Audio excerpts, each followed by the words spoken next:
नमस्कार मंडळी. तर कपाशीला पाणी लावलं आहे, पण कपाशी काय भरानाच, कारण पाणी पण खूप कमी चालू आहे आणि बारं पण 3 तास फुटू राहिले.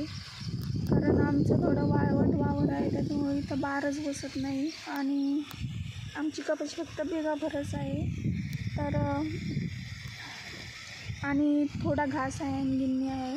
तर मी कपाशीला पाणी लावलेलं आहे आणि इथं शेजारी आमच्या इथे वांगे बिंगे करतात नाही का, आमचे भाऊबंदातले आमचे सासरे, आणि ते पण आहेत इथं वांगे बिंगे तोडायला. त्याच्यामुळं मला काही इथं काही भीती वाटत नाही आणि सवय लागली आहे, त्याच्यामुळं कधी असं काही वाटतच नाही.